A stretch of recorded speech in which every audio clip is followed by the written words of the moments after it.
Good morning. The first item of business is consideration of Business Motion 8587 in the name of Joe Fitzpatrick on behalf of the Parliamentary Bureau setting out a business programme. Any member who wishes to speak against the motion should press the request to speak button now.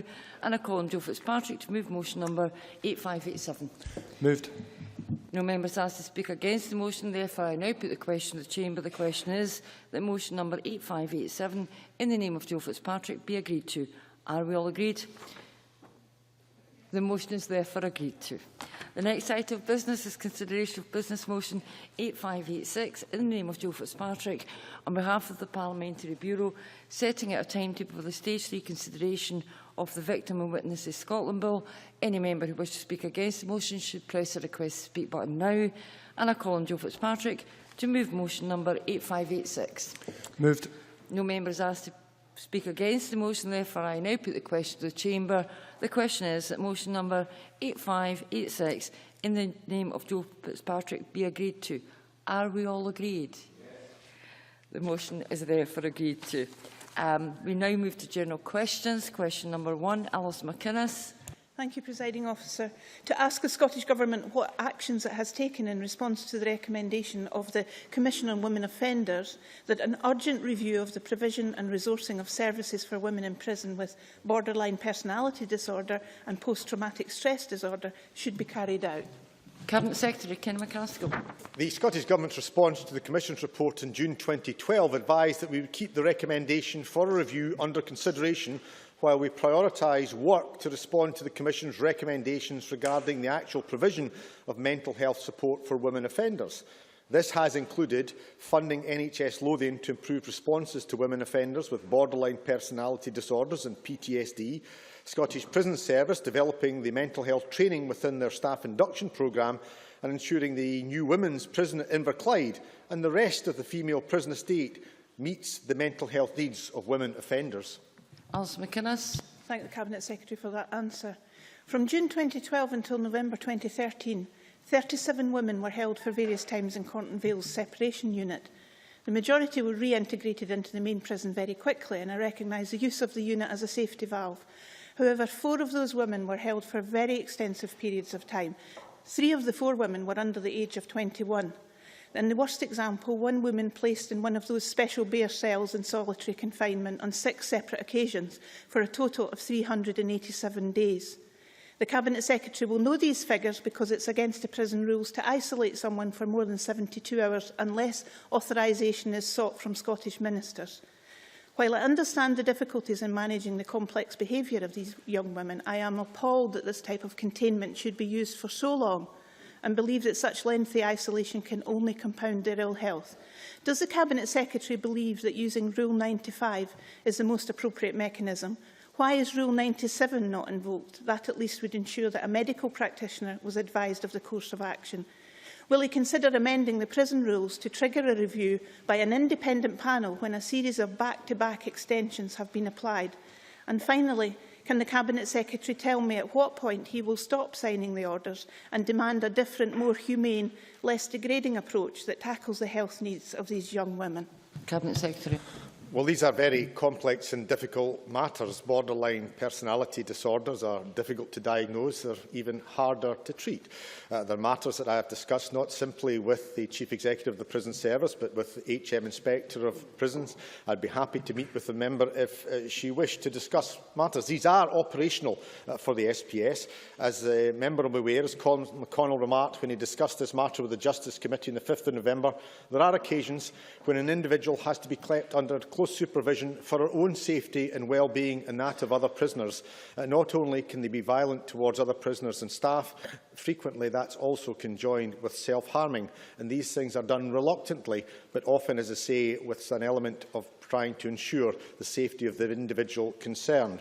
So there are a small number of women whose consistently aggressive or disruptive behaviour has required longer periods in the separation and reintegration unit. Management of those women focuses on addressing their behavioural problems and developing strategies to help them cope in the usual prison environment. The SPS, I can advise, do take professional advice from the NHS clinical psychology and psychiatric services when considering their procedures. I have also, I would say, discussed this matter with officials in health. There is an issue, though, that when they are clearly sane and fit to plead, when they are not able to be sent to any mental health institution, then they require, given the order imposed by the court, to be dealt with by the prison service. They do so as best they can, taking into account the require to protect their own staff, other prisoners, as well as maintain the well-being of these individuals. I am happy, as I say, to discuss this matter with the member, but I can give an assurance that these matters are done extremely reluctantly by the prison service, but usually because there is no alternative. Question 2, Malcolm Chisholm.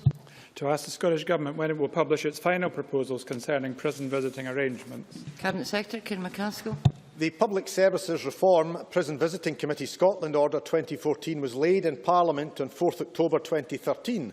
The order abolishes prison visiting committees and creates a new independent prison monitoring service under the auspices of Her Majesty's Chief Inspector of Prisons for Scotland. The order requires a statutory consultation period which is underway and ends on 31 January 2014. Following this, it is anticipated that the final report and the findings from the consultation will be published by the end of April 2014. Malcolm Chisholm. Thank the Cabinet Secretary for that reply, but can I ask him why he himself, having appointed Professor Coyle, then rejected Professor Coyle's recommendation for an independent, volunteer-led model with a single tier of independent monitors for each prison? Why, instead, has he reverted to those proposals that were so widely criticised 18 months ago? Cabinet Secretary. Well, we have not repudiated Professor Coyle. The Government has accepted the vast majority of Professor Coyle's recommendations, including his recommendation to abolish visiting committees and replace them with a new system of voluntary independent prison monitors. The issue upon which Professor Coyle disagrees is the proposed introduction of salaried prison monitors, stating that he believes this could be unnecessary and expensive duplication. The Government, supported by HM Inspector of Prisons, who I met just last week, actually believes that introducing paid monitors to oversee the work of lay monitors is an essential part of the new system. The paid monitors will form a secretariat function, ensuring that the system of independent monitoring is robust, accountable and consistent throughout Scotland. So I am grateful to Professor Coyle for his work. I do believe, though, that this will add to, not detract from his work, and it will ensure that the lay monitors will be enhanced by a professional secretariat under the auspices of HM Inspector of Prisons. Question number 3, Rob Gibson. Thank you, Presiding Officer. To ask the Scottish Government what records are kept of obstruction by landowners to the right of access by walkers, wheelchair users, cyclists and horse riders. Minister Paul Wheelhouse. The Scottish Government does not keep records of obstructions by landowners to rights of access. Dealing with such obstructions is the responsibility of local authorities and national park authorities, and any records will be kept locally. The Scottish Government does collect information on the use of formal statutory notices served on landowners who deter access, and there have been 5 or fewer such notices in each of the last 5 years to 2012-13, and in 2012-13 itself just 1 notice was served. Rob Gibson. I thank the Minister for that answer. Does the Minister agree that it's unreasonable for a landowner to take over 5 weeks to respond to an access officer's inquiry into their obstruction of walkers, as was the case in October at Ledgown Estate in my constituency, and that the access law would be better served by all landowners appointing a responsible person to speak on their behalf within 14 days to respond to such lawful inquiries under the provisions of the Land Reform Act of 2003? Minister. Scotland's 32 local authorities and our 2 national parks are access authorities and do take a lead role in managing access at local level. Access authorities therefore have a duty under the Land Reform Act to uphold access rights, and they are best placed to decide on matters of timing of responses to their inquiries about obstructions. However, the Scottish Government does not see any case for a change of the law in relation to matters of timing in handling local access disputes. However, there are, where problems do arise, I certainly would encourage local access officers to involve the Local Access Forum. One of the statutory functions of a Local Access Forum is to offer, and where the offer is accepted, to give assistance to the parties to any dispute about the exercise of access rights towards the resolution of dispute. At last resort, the Access Authority have the power to serve statutory notices, which are referred to in my first answer. Question number 4 in the name of Bruce Crawford has been withdrawn. The member has provided a satisfactory explanation. Question number 5, Ken McIntosh. I'm sorry. Are you apologising to me or to Ken Gibson, presiding officer? Both. To ask the Scottish Government what its position is on the scores for science in the 2012 OECD programme for international student assessment results. Minister Alison Allen. The 2012 PISA results show that Scotland has continued to perform above the OECD average in science and at least as well as other UK countries. For the first time, there has been a welcome reduction in the performance gap between disadvantaged and less disadvantaged pupils in reading, maths and science. The ongoing implementation of Curriculum for Excellence will ensure that the learning our young people experience continues to improve, including in science, with a sustained focus on raising the attainment of learners. Ken McIntosh. Can I thank the Minister for his answer? I'm slightly concerned by some of the claims he makes for our performance. I wouldn't wish the Minister to overreact to a survey of this nature, but it does reveal, for example, that deprivation and poverty is still a huge factor affecting attainment across our country, and that some countries are more successful at reducing the impact of poverty on educational outcome. It also reveals that girls are being outperformed by boys by some 13 points in this country, and the average OECD is actually just 1 point for accounting for gender difference. We seem to have been tackling this issue about science and maths for more than a decade now. Can I ask him, how is he monitoring the success of the programmes in this country to improve our performance, particularly in science, and are they having any success? Minister. Well, I'm glad the member refers to the issue of the attainment gap. It is, of course, right to say that there are some European countries which are performing exceptionally well in closing that gap, a number of small independent countries around us in Europe being among them. But I think it's particularly relevant that this is the first time that PISA has pointed to measurable closing in the attainment gap taking place. The results for 2012 show that happening in a very positive way compared to 2009. We are not complacent about that. I have said on a number of occasions that we have to close not only the gender gap, but the attainment gap, and make clear that the opportunities that education provides are for all in Scotland.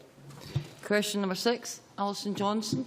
To ask the Scottish Government what role local authorities have in determining appropriate housing land supply. Minister Derek Mackay. Planning authorities are required to identify a generous supply of land for housing by allocating a range of appropriate and effective sites in their development plans. This is informed by housing need and demand assessments conducted by the planning authorities. Alison Johnston. Thank you. The Minister will be well aware that in Lothian, the Scottish Government has forced local authorities to release more land than they believe is needed or could even be realistically built on. Greenbelt land, which fulfils many important functions and defines many people's sense of place and community in Lothian, is being eroded. When it comes to local development planning, do ministers prefer a desktop study, guesstimating the future, or the local knowledge and decisions of the elected council? Minister. I don't think it is the case that we are requiring local authorities to meet more than is needed, because I've just explained we are compelling councils to meet the numbers that they have themselves identified for housing supply. And I think that that's the right thing to do. We leave local authorities at their discretion to help with and to lead on site selection. It would be better for planning authorities if they had identified appropriate sites in the first place. What ministers were presented with were recommendations from reporters acknowledging the fact that there wasn't an adequate supply, and therefore we have brought forward the numbers, not added to the numbers, but brought forward the numbers so that local authorities can determine the right sites and in good times. And I think that those modifications are necessary and will help deliver the kind of housing that we need, not just in the Lothians but right across Scotland. So I think the system is working well, but planning authorities would do well to engage earlier to find the right sites and not leave it to reporters to find amendments. Question number 7, Stuart Stevenson. To ask the Scottish Government what support is available for small rural communities to market themselves. Minister Derek Mackay. This Government attaches great importance to the well-being of communities across Scotland, including rural Scotland. We provide a range of services and funding through a number of key partners that gives communities the means to make a positive difference to their area and market themselves more effectively. Notable successes include the LEADER programme under the current SRDP, Community Account Management Initiative run by HIIE, and Visit Scotland Growth Fund. Stuart Stevenson. Can I thank the Minister for his answer? And indeed, the Leader Fund has been a very significant player in helping communities in the north east of Scotland take initiatives. And indeed, in the Murray part of my constituency, Highlands and Islands Enterprise are excellent at supporting communities who wish to market themselves. But in particular, Minister, I wonder if you could advise us what help there is available for small rural communities that are not currently eligible under the Town Centre Action Plan, because in many of these small communities we're now down to very small numbers of shops, and we need to make sure that they are able to remain self-sustainable for the foreseeable future. Minister.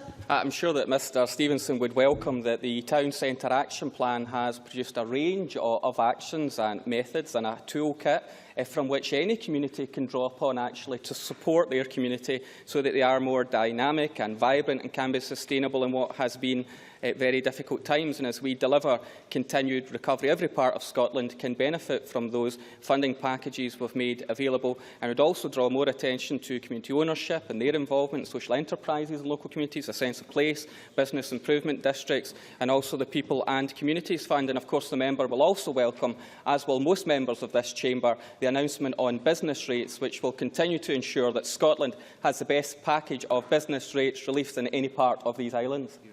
Question number 8 in the name of Patricia Ferguson has not been lodged. The member has provided a satisfactory explanation. Question number 9, Cameron Buchanan. To ask the Scottish Government whether it considers the Improvement Services project on enhancing the role of community councils to be sufficient in tackling the issue of participation. Minister Derek Mackay. Across Scotland, thousands of community councillors are active in their communities, and the effort is very much welcomed. I am confident that the Improvement Services work will make a positive difference, in addition to the contribution of other organisations such as local authorities and community councils themselves. Cameron Buchanan.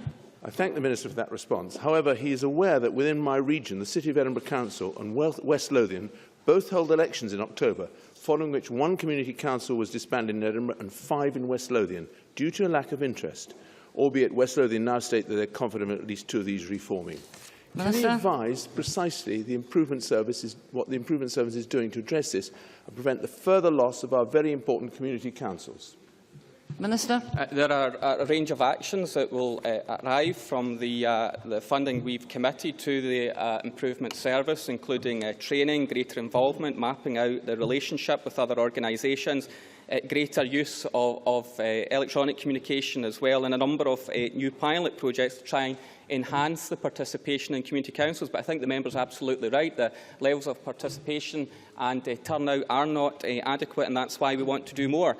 I think more opportunities also exist through the Community Empowerment Scotland Bill to further enhance the role of community councils, and I look forward to the Conservatives' proposals on that, in particular the member's role to see how further we can generate a great deal of interest in community councils so they can more helpfully contribute to the democratic life of Scotland. Sarah Boyack. Would the Minister agree to look at the issue of planning in his pilot work with community councils? I certainly know anecdotally in Edinburgh that the volume of work associated with planning issues, whether it's repeated consultations or the sheer complexity of planning applications, does actually put a huge amount of weight on community councils, and it's an obligation they want to exercise properly. But would you look at planning as something where there's room for improvement? Minister. Yes, I'm very happy to look into that. Of course, the statutory function that community councils have is a very important one, supported by Planning Aid Scotland as well. And I think there's a role there for community planning as well as the land use planning system also. So I'll certainly take that comment on board in the revitalisation of community councils across Scotland. Question 10, Colin Keir. To ask the Scottish Government what is done to mitigate against the impact of the cancellation of fixed broadband capital infill programme of the UK Government's Super Connected Cities Broadband Initiative. Cabinet Secretary Nicola Sturgeon. The Government recognises that smart cities are dependent upon their digital infrastructure. We're working closely with Scotland's 7 cities through the Scottish Cities Alliance and shared objectives to deliver world-class digital connectivity. This includes supporting city local authorities and their partners in redesigning their Super Connected Cities plans. Briefly, Mr Keir. Thank you. Can I ask the Cabinet Secretary, is there any update as to when superfast broadband can be expected to be rolled out in the rural west of Edinburgh? Briefly, Cabinet Secretary. The high-level rollout plans for the Step Change programme were published on the Government's website in October. We're not yet in a position to confirm which areas in rural West Edinburgh will be connected until technical survey work has been completed. We intend to announce the first exchanges to be upgraded under the Superfast project in January, and more information will be available on the rest of the rollout during the course of next year. Thank you. We now move to First Minister's